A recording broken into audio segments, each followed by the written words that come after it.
to Mini Vlog. Good morning guys. Panibagong araw, panibagong vlog. Ayun guys, nagpe-prepare na ako ng babaunin ng aking anak. Niluto ko na to kanina bago ako naligo. Nagsaing na rin ako.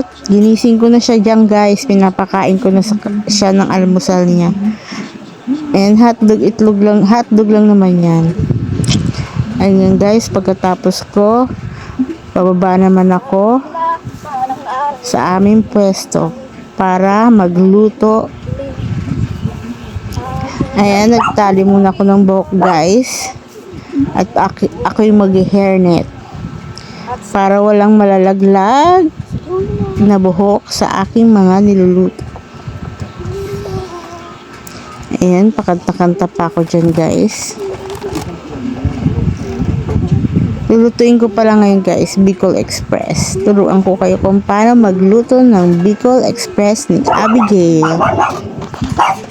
First, nagsalang na ako ng kawali at maglalagay na ako ng mantika guys. Painitin lang natin ng mantika at isalang na natin ang bawang at sibuyas. And then, hintayin lang natin mag golden brown. Ilagay na natin ang karne ng baboy. Ayan, halu-haluin lang natin. Mix-mix lang natin hanggang siya ay mahilo.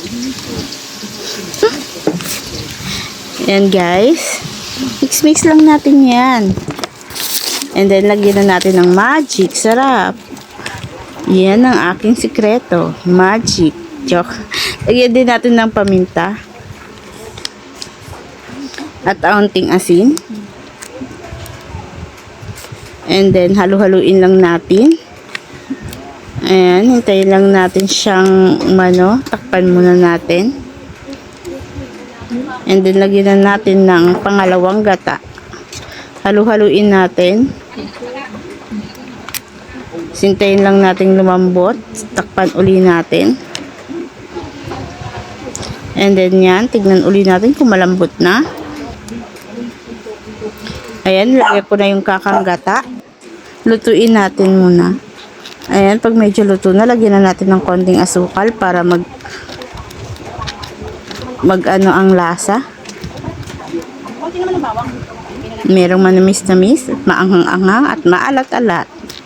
Lagyan na rin natin ng siling panigang para medyo umanghang na. Ayan guys, hintayin lang natin maluto ang kakang gata. Halu-haluin lang natin hanggat di pa naluluto. And guys, huwag natin masyado palang haluin para maluto ang kakang gata. Galumuday. And medyo malapit na maluto siya. Malambot na ang karne at ang kakang gata. Ayan, nagmantika na siya guys. Pag nagmantika na siya, ibig sabihin luto na. Ito naman ang second batch natin lulutuin. Magsalang na ako ng kaldero. Ayan, naglagay na ako ng mantika. Nagisa na ako ng luya. At bawang at sibuyas.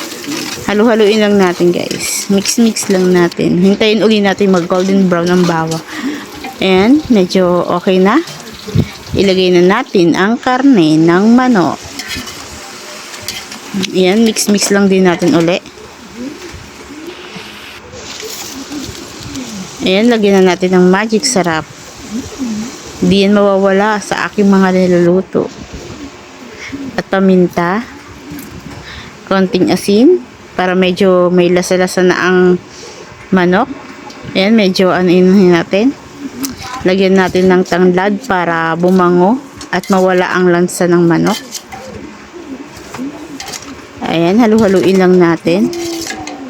And next, lalagyan na natin ng sabaw.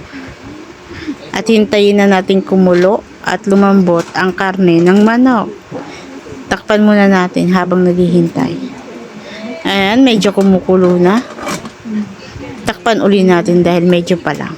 Lagyan na natin ng 4 cubes. Ay, di pala 4 cubes. Chicken cubes. Ayan, kumukulo na. Malambot na rin ang karne ng manok. Lagay na natin ang sayote at daon ng sili. Ilagyan na natin ng konting patis. Ayan na. Done na. Ready to serve na ang aking tinola.